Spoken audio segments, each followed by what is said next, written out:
दोस्तों, मैं आचार्य प्रशांत, स्वागत है। यह मेरा नया चैनल है जहां जीवन बदलने वाले विचार मिलेंगे। यहां आपको प्रेरणा, ज्ञान और सत्य की राह मिलेगी। अभी सब्सक्राइब करें और इस यात्रा का हिस्सा बने। दो अर्थ किए जा सकते हैं इसके। जैसी अग्नि उदर माही, तैसी बाहरी माइया। पहला अर्थ है जीव के जन्म से संबंधित। हम वासना की पैदाइश हैं। हमारे शरीर की पहली 2 कोशिकाएं ही वासना की कोशिकाएं हैं। पुरुष वासना की कोशिका और स्त्री वासना की कोशिका जब मिलते हैं तो उसी से जीव का निर्माण होता है, शरीर की यात्रा शुरू होती है,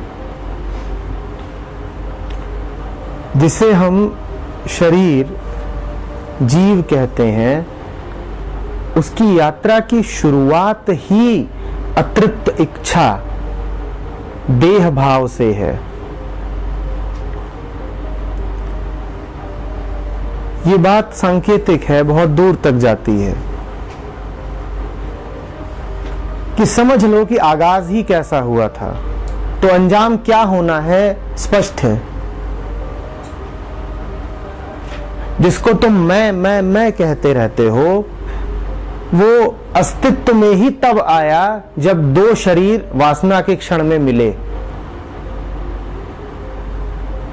मात्र 2 कोशिकाएं, और दोनों वही जो सक्रिय ही कामुकता में होती हैं। उनसे ये पूरी देह खड़ी हुई है। तो अब इस देह की क्या प्रकृति होगी, बात स्पष्ट है। जिस देह का आधार ही कामुकता है, उस देह की और क्या प्रकृति हो सकती है। वो देह पूरी की पूरी अतृप्त इच्छाओं से भरी हुई है। वो अतृप्त इच्छाओं का ही फैलाव है। वहीं से उसकी शुरुआत हुई थी, वहीं उसका विस्तार है।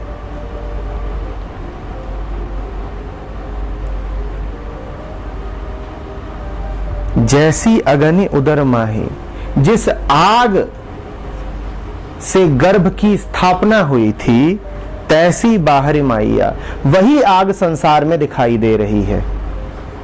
जैसी अग्नि उदर माही, उदर के 2 अर्थ हो सकते हैं, पेट और गर्भ। मैं गर्भ का अर्थ ले रहा हूं क्योंकि वही मूल अर्थ है, वही पहला अर्थ है। जैसी अग्नि उदर माही, जिस आग से तुम्हारा शरीर अस्तित्व में आया था, वही आग तो संसार में फैली हुई है। तैसी बाहरी माइया,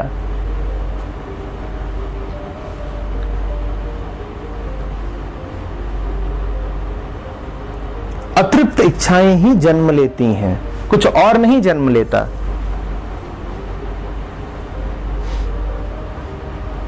हम शरीर नहीं हैं, हम घनीभूत वासनाएं हैं।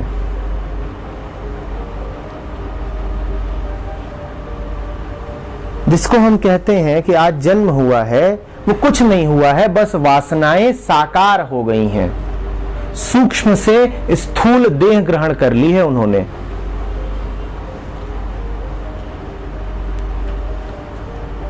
यही कारण है कि अक्सर संतों के लिए, अवतारों के लिए, पैगंबरों के लिए कहा जाता है कि वो गर्भ से नहीं पैदा हुए, वो आसमान से उतरे।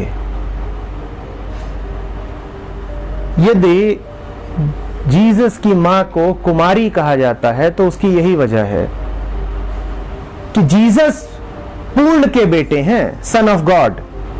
वो वासना से नहीं पैदा हो सकते, वासना तो सदा अपूर्ण है। जो पूर्ण का बेटा है वो अपूर्ण वासनाओं से कैसे पैदा होगा। इसीलिए ये माना गया कि कामुकता की, देह धारण की जो आम प्रक्रिया है, जीसस की पैदाइश उससे नहीं। बात यहां पर बायोलॉजिकल नहीं है, उस तल पर उसको नहीं देखा जाना चाहिए।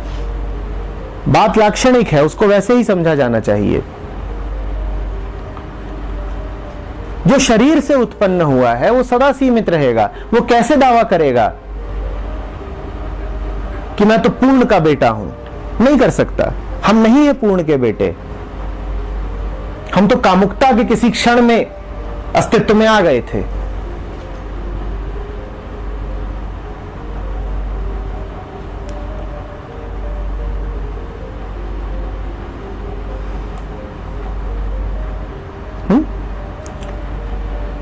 तो ऐसे में जो बच्चा पैदा होता है वो पहले ही अपने भीतर अपूर्णता की वृत्तियां लेकर के पैदा होता है, क्योंकि उसका आधार ही अपूर्णता में है।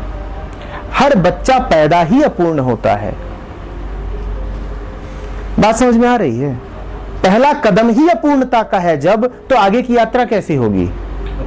अपूर्ण। अपूर्ण पुरुष अपूर्ण स्त्री से मिल रहा है पूर्णता की तलाश में, यौन संसर्ग हो रहा है, उससे देह का निर्माण, हुई यात्रा की शुरुआत।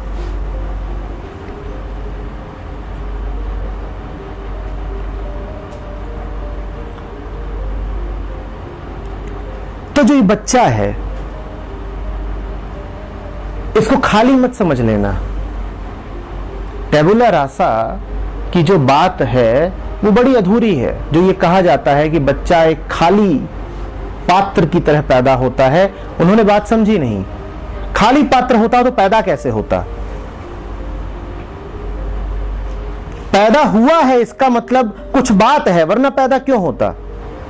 कहीं ना कहीं वृत्तियां हैं, वृत्तियां ही तो पैदा हुई हैं। जो बच्चा पैदा हुआ है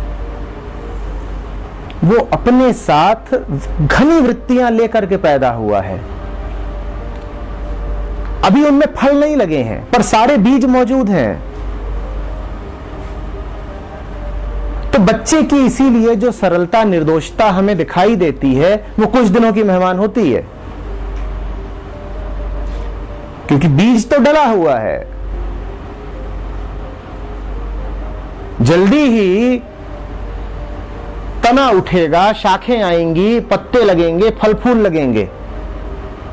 फिर हम कहते हैं अरे अरे अरे अरे इसको समाज ने बिगाड़ दिया। नहीं, समाज ने नहीं बिगाड़ दिया, वो तैयार होकर के आया था बिगड़ने के लिए। और याद रखना, एक समाज नहीं दूसरा समाज मिलता तो भी उसका संस्कारित होना तय था।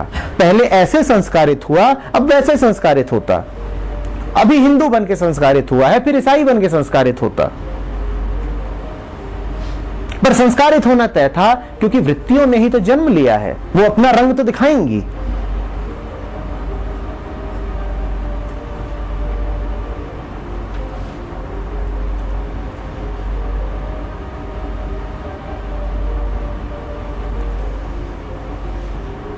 तो ये दुर्भाग्य है हमारे संसार का कि संसार किनसे बना है? जीवों से। और हर जीव है क्या? अपूर्ण। अपूर्ण ही जीव है। यह मत कहना कि जीव अपूर्ण है। हर अपूर्णता जीव बन जाती है। हर वासना कभी न कभी देह धारण कर लेती है।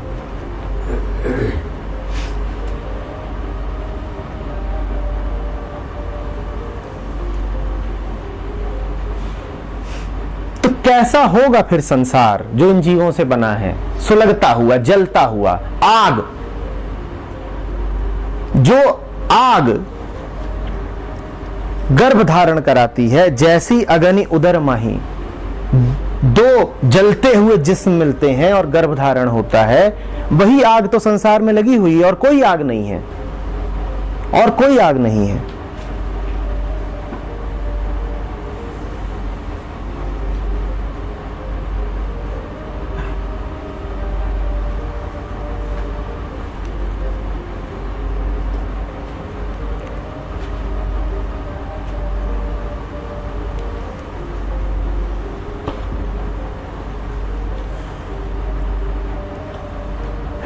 आदमी में, आदमी की प्रकृति में ऐसा कुछ नहीं है जो उसे मुक्ति दिला सके।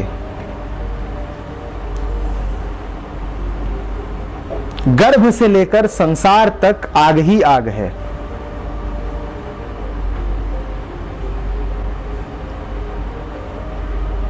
ऐसे में मुक्ति जहां से आती है वो एक अति सूक्ष्म स्रोत है।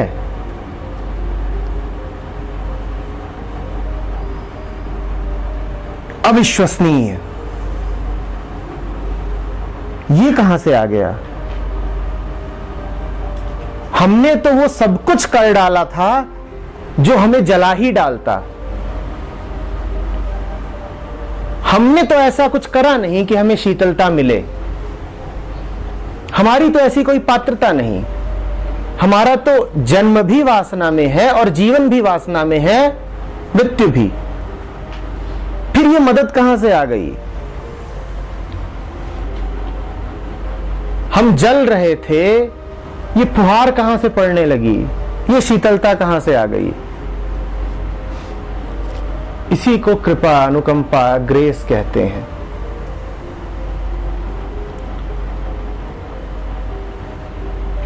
तुम तो जलती हुई वृत्ति मात्र हो और तुमने तय ही कर रखा है कि जलते ही रहना है। पर कहीं से अचानक से फुहार पड़ने लगती है। तुमने मांगी नहीं थी, क्योंकि वृत्ति ही क्या जो जले ना। फुहार पड़ती है तो मात्र जलन ही नहीं शांत होती, वृत्ति ही मिटने लगती है।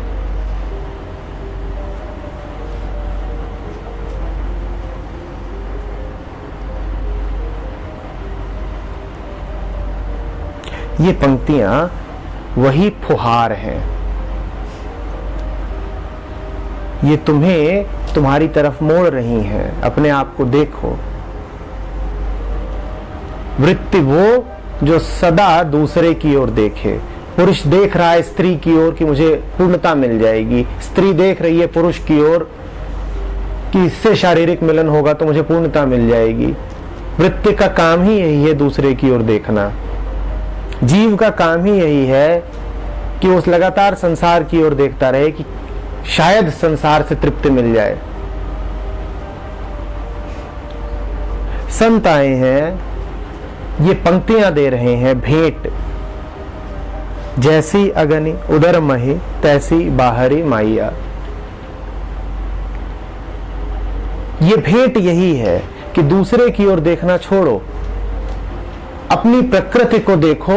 अपनी प्रकृति को गौर से देखोगे तो अपने स्वभाव को जान जाओगे।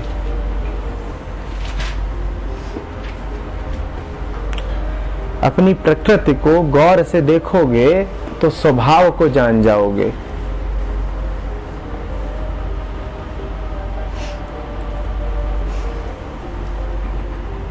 समझ रहे हो? ये जलता हुआ संसार है। बुद्ध कहते थे अपनी हालत ऐसी समझो जैसे जलता हुआ घर है और तुम उसमें फंस गए हो। इस संसार में सुंदर बस वही है जो बुझ गया। इसीलिए बुद्ध ने कहा निर्वाण। जहां आग लगी हुई है वहां सब कुरूप है, वहां मात्र वही ठीक है जो बुझ गया। निर्वाण का अर्थ होता है बुझ जाना, अग्नि का शांत हो जाना, बुझ गया। अन्यथा मात्र आग, आग और आग है।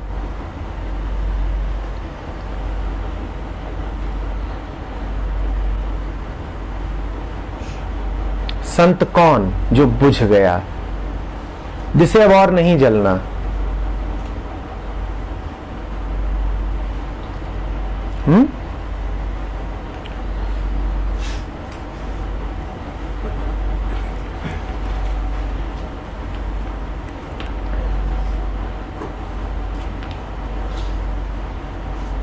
उत्तेजनाओं की तरफ मत भागो। जो भी कोई तुम्हें उत्तेजित करता है, किसी भी माध्यम से, उससे बचो। जिस माहौल में, जिस स्थिति में, जिस ग्रंथ के पास, जिस व्यक्ति के पास ठंडे हो जाते हो,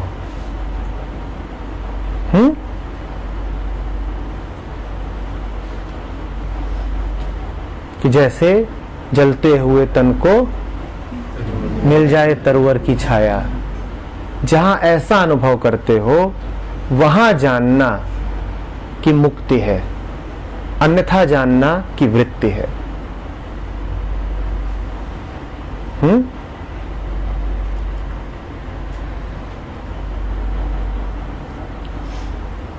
उत्तेजनाएं हजार प्रकार से आती हैं। दुख उत्तेजना है, सुख उत्तेजना है, पाना उत्तेजना है, खोना उत्तेजना है, ये सब आग हैं।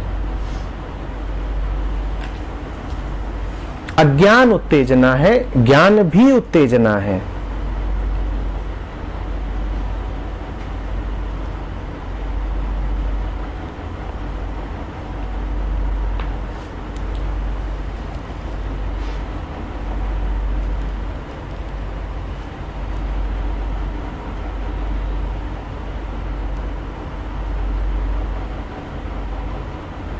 जो इसका दूसरा अर्थ होगा उदर का, वो होगा आदमी की भूख, भोग की, पेट।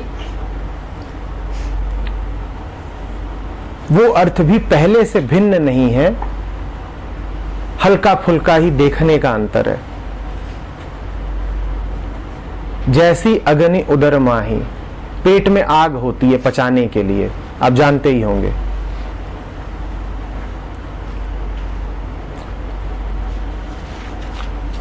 मेडिकल साइंस उसे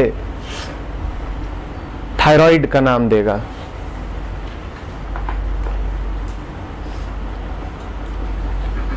जैसी अग्नि उदर माही, तैसी बाहरी माइया। शरीर कुछ और नहीं जानता, बस पचाना जानता है, भोग जानता है, और संसार उसी प्रक्रिया का नाम है। अपूर्ण हो भोगो कि पूर्ण हो जाओगे, अपूर्ण हो भोगो तो पूर्ण हो जाओगे।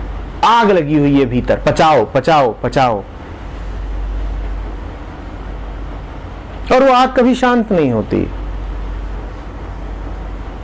अजीब है ये जिस्म, जिसका काम ही बस है खाना और पचाना।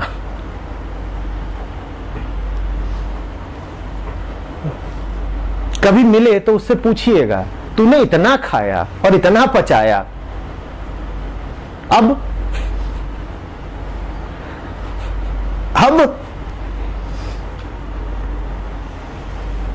खाया पचाया, खाया पचाया, खाया पचाया, खाया पचाया, खाया पचाया, खाया पचाया, खाया पचाया। ठहर जा, इस पूरी प्रक्रिया से तो मुझे बस इतना दिखाई दे रहा है कि बहुत सारा मल पैदा कर रहा है तू।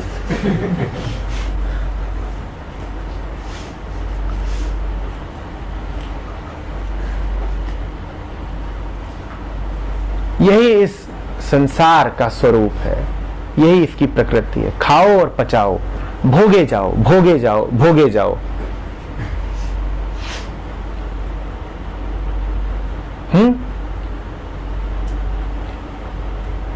पाखाने से, संडास में जो दुर्गंध उठती है, वो मल की दुर्गंध नहीं है, वो उदर की दुर्गंध है, वो हमारी भोगने की वृत्ति की दुर्गंध है।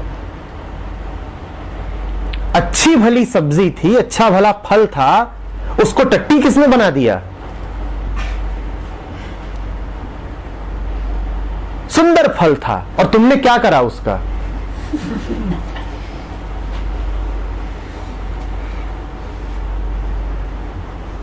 यही इस जिस्म का काम है।